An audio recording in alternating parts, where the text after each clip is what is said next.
خادم حسین رضوی کے مزار سے بورڈ اتار دیا گیا ہے. ان کے تمام ایڈورٹیزمنٹس، پوسٹرز، بینرز پہ پابندی لگ گئی ہے.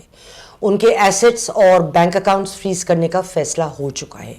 جو لوگ انوالو تھے ٹیررزم اٹیک کے اندر جو مریدکے میں ہوا، ان کے خلاف اینٹی ٹیررزم کورٹ میں ٹرائل چلانے کا فیصلہ بھی کر لیا گیا ہے. اس کے علاوہ جو خصوصی پروسیکیوٹرز ہیں وہ اپوائنٹ کر دیے گئے ہیں شیخو پورہ اور لاہور میں، جو ان کیسز کو دیکھیں گے. آج ان تمام معاملات کو اس پس منظر میں کہ سعد رضوی اور انس رضوی ابھی تک پکڑے نہیں گئے ہیں اور تاحال لاپتہ ہیں، ہمیں جوائن کر رہے ہیں منیب قادر صاحب. منیب صاحب ایک پولیٹیکل کومنٹیٹر ہیں، ایڈوکیشنسٹ ہیں، اور ان کی 2 کتابیں چھپ چکی ہیں. ایک ہے پیئنگ دا پرائس اور دوسری ہے ایج آف انٹالرنس، اور آج کل یہ اپنی تیسری کتاب پہ کام کر رہے ہیں. السلام علیکم منیب. وعلیکم السلام. خوش آمدید آپ کو. بہت شکریہ. بہت عرصے بعد آپ ہمارے پروگرام میں تشریف لائے ہیں. جی. اچھا منیب، یہ بتائیں، تحریک لبیک نے حماس اور اسرائیل کے درمیان جب ایک تصفیہ ہو گیا تھا، وہ دوبارہ فائرنگ ہوئی، وہ تو بعد کی بات ہے جو ان لوگوں نے کی، اس وقت کیوں یہ سب تحریک شروع کری؟ میرے خیال سے وہ اس لیے کیونکہ شہباز شریف صاحب نے ایک ٹویٹ کی تھی نا، جس کے اندر انہوں نے کہا تھا کہ آئی ویلکم جو پریزیڈنٹ ڈونلڈ ٹرمپ نے ایک معاہدہ کروایا ہے یا ایک سیز فائر جنگ بندی کروائی ہے حماس کے بیچ میں اور اسرائیل کے بیچ میں، تو 2 اسٹیٹ سولوشن ہی ایک وے فارورڈ ہے. تو of course coffee alarm bells جو ہیں دے ور رنگنگ، دے اسٹارٹڈ رنگنگ کہ اچھا اس کا مطلب کہ اسرائیلی ریاست کو اور اسرائیلی اسٹیٹ کو ریکگنائز کیا جا رہا ہے آفیشلی پاکستان کی جانب سے. تو this is something over which in any case Pakistan کے اندر بھی کافی کنفیوژن رہی ہے اس بات پہ. وہ اسی بیکاز انٹرنلی پاکستان میں ایک ہمیشہ یہ نیریٹو رہا ہے کہ جی Israel is not even a state in our eyes, right? That's what they say. But on the other hand international پیمانے پہ، ایک انٹرنیشنل کمیونٹی پہ اور لیول پہ ہمیشہ پاکستان، یہ خان صاحب بھی کہا کرتے تھے بائی دا وے، کہ ہم 2 اسٹیٹ سولوشن کو ہی ایک مطلب کہ یقینی سولوشن مانتے ہیں. تو اس طرح سے دیکھا جائے شہباز شریف صاحب نے کچھ بڑا ہٹ کے نہیں کہا، but I think the sign and the signal was very clear to people like TLP وغیرہ کہ چلو جی اب اسرائیل ریکگنائز ہو رہا ہے، ابراہیم ایکارڈز ہو رہے ہیں. سو 2 سال چپ رہا تھا TLP، انہوں نے کچھ نہیں بولا جبکہ اتنے سارے لوگ اور سویلینز کی ڈیتھس ہو رہی تھی، جینوسائڈ چل رہا تھا غزہ میں، لائیو اسٹریم جینوسائڈ. چپ رہے TLP، اور اب وہ آئے ہیں باہر کیونکہ ان کا مدعا یہ ہے کہ ہمیں یہ 20 پوائنٹس پلان نہیں پسند آیا، اسرائیل کو تم لوگ ریکگنائز کرنے لگے ہو، ہمیں لگتا ہے ابراہیم ایکارڈز. اچھا منیب، آپ کی بات میں اس وقت کاٹ رہی ہوں، لیکن ایک بات بتائیں، TLP جب بنا تھا تو اس کی آئیڈیالوجی تو بلاسفیمی لاز ہے نا. اچھا، تو اس کا اسرائیل سے کیا تعلق بنا بلا اس بات کا؟ وہ کہیں گے کہ بڑا گہرا تعلق ہے. بڑا گہرا تعلق یہ ہے کہ اسرائیل جیسی ریاست کو بھی قبول نہ، اس سے زیادہ بڑھ کے اور دھوکہ کیا ہو سکتا ہے امت مسلمہ کے ساتھ. سو وہ تو یہ بات کرتے ہیں نا کہ ہم پوری مسلم امہ کی آواز ہیں، لیکن بات یہ ہے کہ انہوں نے کہا بہت کچھ ہے. انہوں نے آج تک مجھے بتائیں غزہ میں اتنے سویلینز کا قتل ہوا، انہوں نے ان میں سے کسی ایک کی جان بچائی ہو یا کسی ایک کے لیے کوئی کنٹریبیوشن بھی کی ہو؟ تو کوئی مجھے ذرا اس کے اوپر بتائے.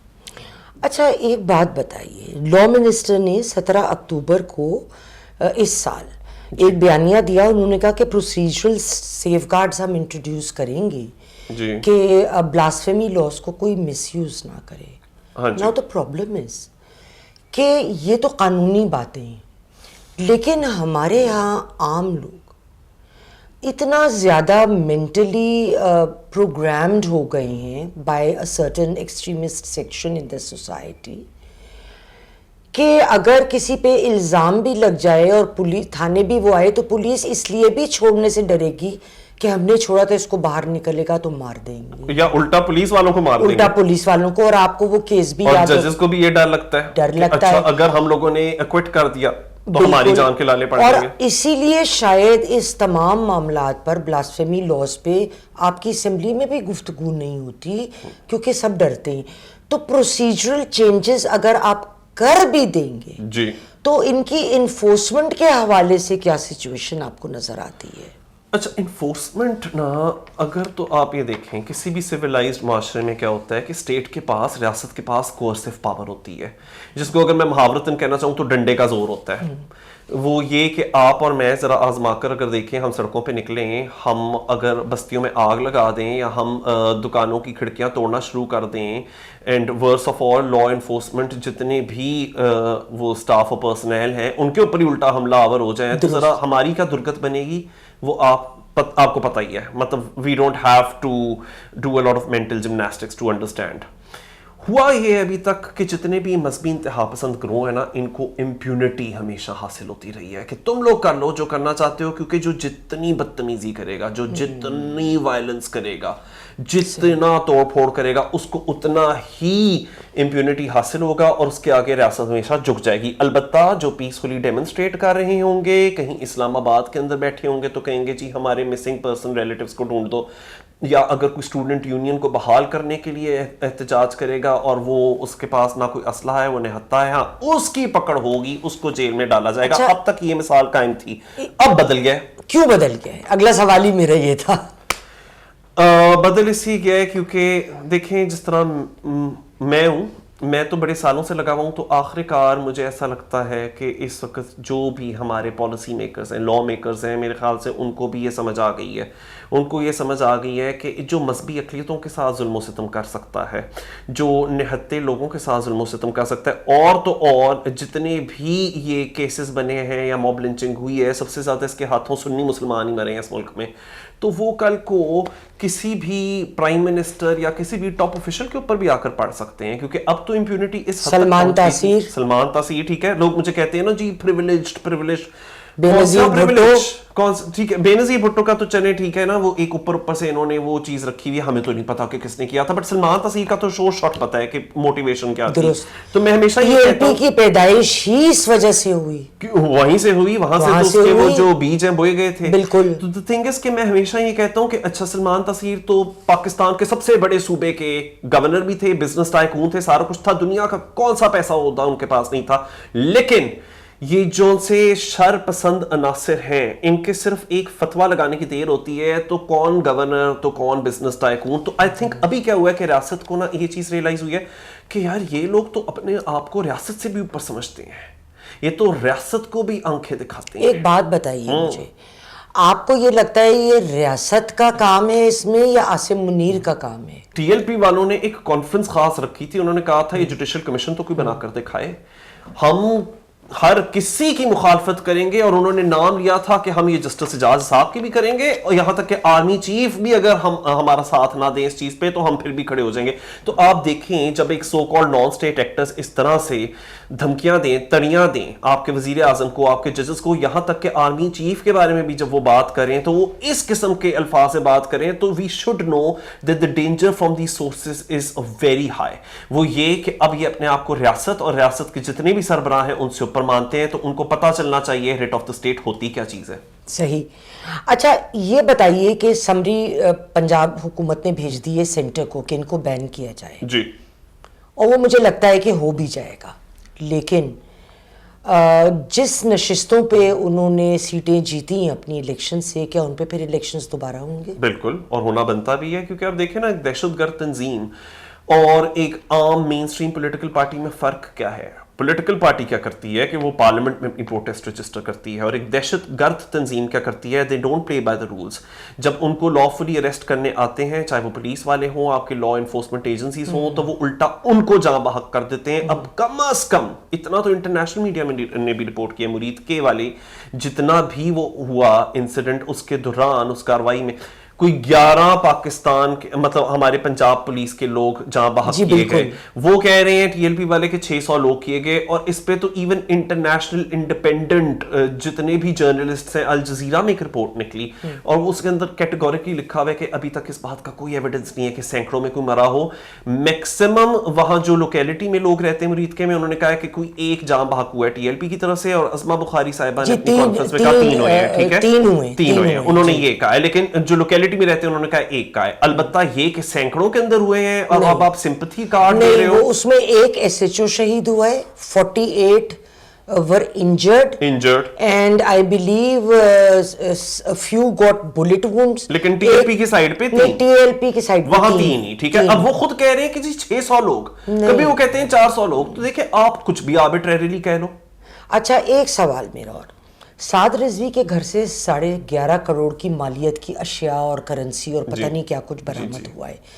سوال یہ اٹھتا ہے میرے ذہن میں، آئی ایم شیور اوروں کے ذہن میں بھی ہوگا، کہ اگر میرا وائٹ پیسہ ہوگا نا Munib, I will keep it in a bank, I am not going to keep this kind of money in my house اور اسٹف. بالکل.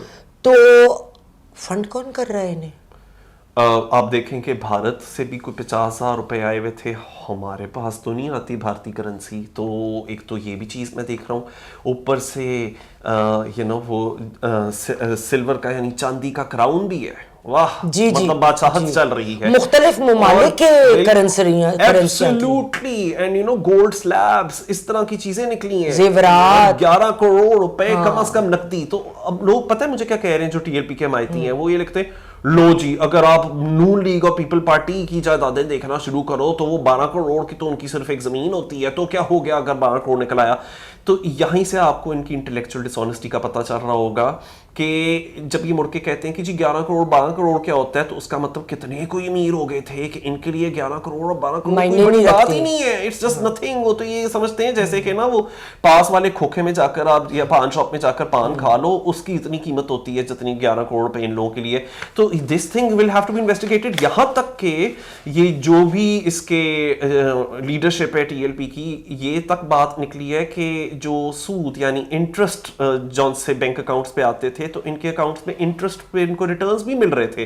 تو یہ تو دوسروں کو بھاشن دیا کرتے تھے کہ آپ، اور دوسروں کو سرٹیفکیٹ دیتے تھے کہ اصل مسلمان کون، تو کون اصل مسلمان نہیں، اور کون جینے کا حقدار ہے اور کون جینے کا حقدار نہیں. یہ وہ فیصلے ہیں جو ریاست ہمیشہ کرتی ہے. میں اسی کہتا ہوں آئندہ کے لیے بھی اس سے ایک سبق ملتا ہے، جو بھی کوئی گورنمنٹ میں آتا ہے یا کوئی بھی ہمارے لیڈران آتے ہیں، for your short term gains never delegate states power to non-state actors، نہیں تو کل کو وہ آپ کو ڈسیں گے. اچھا میرا آخری سوال آپ سے یہ ہے، اور اس کا جواب میرے پاس بھی نہیں ہے، کہ ایک پارٹی کو بین کرنے سے ایکسٹریمزم تو ختم نہیں ہو جائے گی منیب. تو ایکسٹریمزم مائنڈ سیٹ جو بہت بڑا ہوا ہے، جی، اس کو ختم کرنے کے لیے اگر میں کہوں بریفلی 1 2 3 آپ کیا کہیں گے اسٹیپس ہونے چاہیے؟ دیکھیں سب سے پہلے تو اگر ایک بہت ڈیڈلی سمٹم آپ کے سامنے آیا ہے، ڈیزیز کو تو ایڈریس کریں گے، لیکن اس وقت وہ سمٹم ہے جو کہ پیشنٹ کو بالکل ہی مار ڈالے گا. سو اگر ہماری سوسائٹی، ہمارا ملک ایک پیشنٹ ہے، تو جو سب سے ڈیڈلی سمٹم اس وقت ہماری سڑکوں کے اوپر گھوم پھر رہا تھا وہ ٹی ایل پی تھا، یا وہ اس طرح کے ٹی ٹی پی جیسے لوگ ہیں، یہاں تک کہ جو افغان طالبان ہیں، وہ تو ہر قسم کا ہی طالبان. بلکہ اور آپ دیکھیں، میں T T P Afghan Taliban ان سب میں کوئی فرق سمجھتا ہی نہیں ہوں، بیکاز ان سب کو لگتا ہے کہ یہ ایک مذہب کارڈ کھیل کر کسی کو بھی مار سکتے ہیں. اور سب سے زیادہ میں پھر وہی کہوں گا، انہوں نے سنی مسلمانوں کی جانیں لی ہیں. تو یہ ایک ٹکنگ بامب ہے. آپ پہلے اس کو پہلے وہ کرتے ہو، سوئچ آف کرتے ہو. جب آپ نے وہ سوئچ آف کیا، یس، پھر آتی ہے لانگ ٹرم پلاننگ. اور لانگ ٹرم پلاننگ کے اندر آپ یہ دیکھتے ہو کہ اب ہم ڈیزیز کو کس طرح سے ایڈریس کریں. سو سمٹم ایسا ہے کہ وہ تو ٹکی پہ موت والی بات ہے، آپ نے وہ تو ریموو کر دیا، جیل میں فائر فائٹنگ ٹیکٹکس پہلے، وہ آپ نے پہلے، جس دن میں نے کہا ہے کوئرسو پاور ہوتی ہے اسٹیٹ کے پاس. ہمیشہ یہ نہیں ہوتا کہ اسٹیٹ بھیک مانگ رہی ہو کہ پلیز آپ مت لڑو نا، پلیز آپ وائلنس نہ کرو، اور وہ اگلے مان جائیں گے. نہیں، جب وہ نہیں مانتے، جب وہ تمیز سے بات نہیں مانتے، لحاظ نہیں کرتے، تو پھر جو اسٹیٹ کے پاس ایک ریپریسو پاور ہوتی ہے کہ ڈنڈے کے زور کے اوپر according to the law and within the framework of the law they can definitely crack down. Once that is done, تو پھر یہ ٹی ایل پی یا ٹی ٹی پی یہ صرف کچھ آرگنائزیشنز نہیں ہے، یہ ایک مائنڈ سیٹ ہے جو کہ ہمارے ملک میں پھیل چکا ہوا ہے. سو میڈیا، پرٹیکولرلی میڈیا کے اوپر جس طرح سے ان لوگوں کو بلایا جاتا تھا، ان کو پلیٹ فارم دیے جاتے تھے کہ یہ کسی کو بھی کہہ دیں کہ جی اس کو مار ڈالو، اس کو مار ڈالو، یہ تو ایسا ہے، وہ تو کافر ہے. اس قسم کی سپیچ کے اوپر پابندی لگانی پڑے گی. جس طرح آپ اس وقت ویلاگ کر رہی ہیں، جس طرح ہم ادھر بات کر رہے ہیں، بڑے دھڑلے سے بات کر رہے ہیں، یہ اور ہونا چاہیے.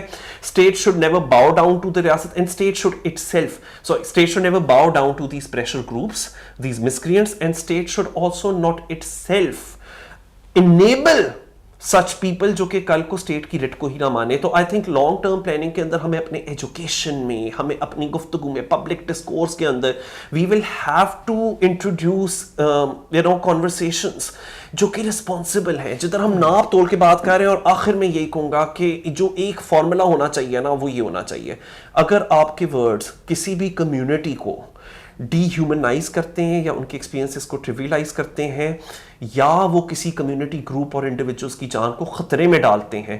That is a no go zone. وہ پھر فری اسپیچ نہیں ہے, وہ ہیٹ اسپیچ ہے. وہاں آپ کے ہیومن رائٹس ایگزاسٹ ہو جاتے ہیں بیکاز کلنگ پیپل یا inciting others to kill people is not a human right. یہ دنیا میں تو ہر جگہ ہے, یہ کسی بھی سویلائز سوسائٹی میں, اور ہمارے قوانین میں بھی. ہمارے قوانین میں بھی ہے. نیشنل الیکشن پلان جو 2014 کے بعد آیا تھا, 11 سال ہو گئے, اس پہ عمل درآمد نہیں ہوا, اس کو حرکت میں لایا جائے. تو بس پھر دیکھنا میجک میریکل ہو جائے گا. پھر آپ دیکھنا کہ اس ملک میں امن آ جائے گا, پیس آ جائے گا, فورن ڈائریکٹ انویسٹمنٹ ہوگی, ٹورزم آئے گا, جابس کریٹ ہوں گی, لوگ سڑکوں پہ ڈنڈے لے کر نہیں نکلیں گے, بستیوں میں آگ نہیں لگائیں گے, بیچارے کرسچنز کی بستیوں میں آگ نہیں لگائیں گے, چھوٹی ہندو لڑکیوں کو اغوا نہیں کریں گے, بلکہ کچھ پروڈکٹیو کام کریں گے, ٹیکس پیئر بنیں گے, ہماری اکانومی کو کنٹریبیوٹ کریں گے, پیسہ ہی پیسہ ہوگا اس ملک کے پاس. تھینک یو ویری مچ منیب, بہت آپ نے کھل کے اور دیانتداری سے جواب دیے جو آپ ہمیشہ دیتے ہیں. اور اسی لیے اس ٹاپک پہ میں چاہ رہی تھی کہ ہم آپ کے ساتھ ایک پروگرام کریں تاکہ ہم جو اسٹریٹجی کی ہم نے آخر میں بات کی, یا ایک جو جنرل اپروچ ہماری ریاست کی ہونی چاہیے, اس پہ بات آپ نے کری. تو یہ آئی ہوپ جو اگر کنسرنڈ کوئی کوارٹرز ادھر اس بات کو سن رہے ہیں منیب قادر کی, تو وہ اس بات کو لے کے, اسٹریٹجی کو لے کے آگے کی لانگ پلاننگ کو ضرور دیکھیں.